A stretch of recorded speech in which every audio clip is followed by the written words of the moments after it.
Je m'appelle Marie-Tessot de Bain-Pousse. Je suis arrivée en Suisse en 72 pour une histoire d'amour.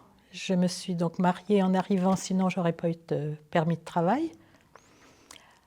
Je suis entrée à la Ligue en même temps, puisque j'arrivais à Bienne en même temps que Paul, mon compagnon, qui venait avec Jean-Michel Doliveau pour fonder la section de la ville de Bienne. Et voilà, donc j'ai fait partie, j'étais la troisième partie du trio.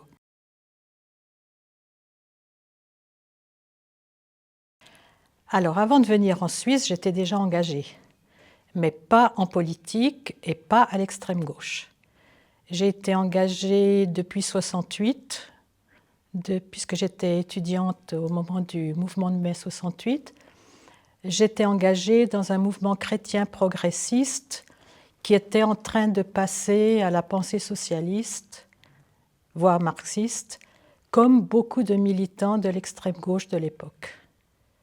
J'étais aussi très engagée dans le syndicat des enseignants, dans le cadre de la décléricalisation du syndicat de l'enseignement dans lequel je travaillais.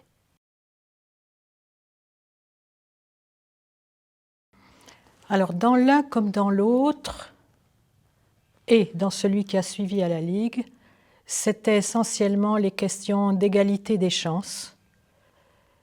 Mais je le voyais à la base plutôt comme une question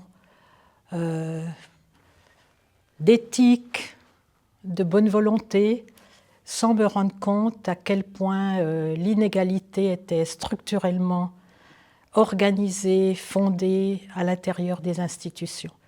Donc je suis passée d'une pensée assez spontanéiste et idéaliste à une pensée plus structurée, plus organisée. Et c'était ça la rencontre avec la Ligue. Et j'y suis restée.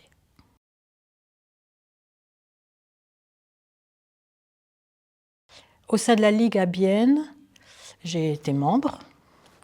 J'ai été membre et en particulièrement membre active dans les questions liées au thème des femmes, mais aussi liées aux questions internationales, en particulier solidarité avec les réfugiés chiliens, victimes de la dictature de Pinochet, et la solidarité avec les militants antifranquistes espagnols. Dans la mesure où, comme je parlais espagnol, c'était une entrée facile, et que j'étais femme, c'était une entrée facile. Donc, d'une certaine façon, c'était ma chance d'avoir deux attributs spécifiques que mes compagnons n'avaient pas. Ils n'étaient ni femmes et ils ne parlaient pas espagnol. Donc, j'avais mon espace d'activité.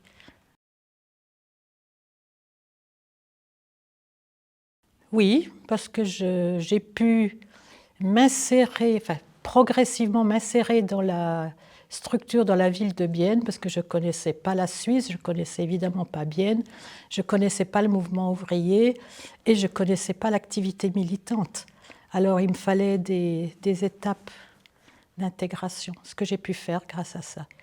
Alors pour revenir sur mes rôles, j'ai été membre.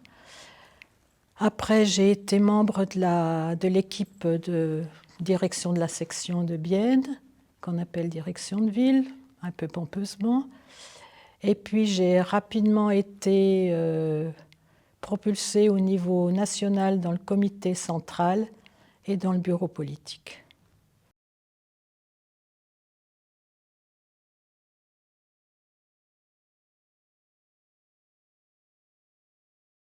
Alors, les détails, c'est difficile parce que moi, j'avais trop de chantiers d'insertion, d'intégration, de compréhension pour me souvenir. Mais bon, c'était vraiment un très, très, très petit noyau. Et on a rapidement eu deux autres camarades qui sont arrivés, Pierre et Sylvie.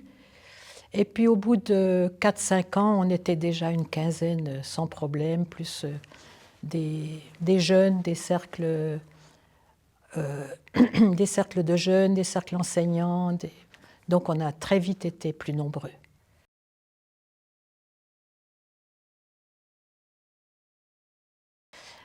Au début, c'était vraiment clairement les thèmes de la lutte ouvrière et de la lutte internationale. Et moi-même, je n'étais absolument pas consciente des problématiques des femmes. Après coup, quand j'ai relu ma propre histoire et revu, je me suis bien rendu compte qu'il y avait des carences à ce niveau-là, mais ce n'était pas encore dans l'air du temps. Mais très rapidement, dès 1974, on a créé ici à Bienne avec d'autres femmes hors de la Ligue, évidemment, celles qui étaient dans les mouvements maoïstes, celles qui étaient au PS, celles qui étaient dans les syndicats. On a créé un groupe qui s'appelait Femmes en lutte à l'époque, qui est devenu par la suite MLF, Mouvement de libération des femmes, au gré des influences entre la Suisse romande et la Suisse alémanique. Alors, les questions de femmes n'étaient pas à l'ordre du jour explicitement, sauf à travers les campagnes extérieures, comme le droit à l'avortement, le droit à la maternité, les droits égaux.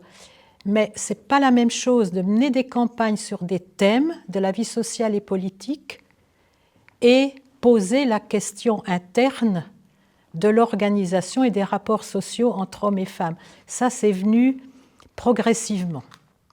Mais c'est évident que c'était absolument fondamental de se retrouver en mouvement autonome des femmes, c'est-à-dire autonome des partis, entre femmes, parce que c'était une période où on a appris à déconstruire la vie sociale.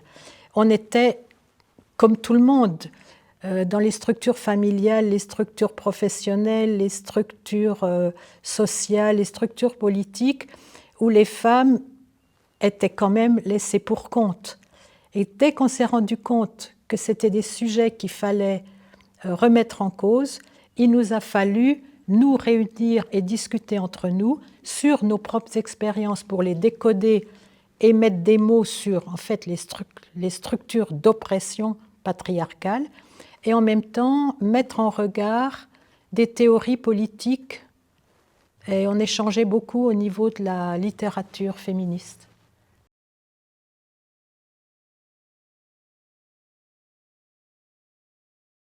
Oui, je suis une personne qui prend les choses les unes après les autres et je ne vis pas des... Même s'il y a des chocs, je les intègre progressivement. Donc déjà, il y a eu les structures familiales, on n'a pas vécu en petit couple, on a vécu avec d'autres collègues, d'autres amis, camarades, donc on avait une vie communautaire, donc c'est déjà une remise en cause des structures classiques de la vie.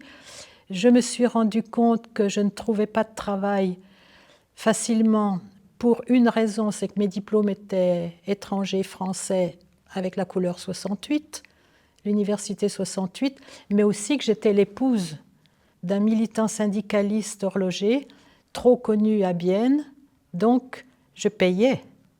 Donc toute une série d'éléments sont venus. Il y avait évidemment tous les débats liés à la vie sexuelle, à la contraception. C'est des apprentissages qu'on a fait progressivement à travers ma propre histoire, l'histoire de mes camarades, mais l'histoire des femmes autour de moi.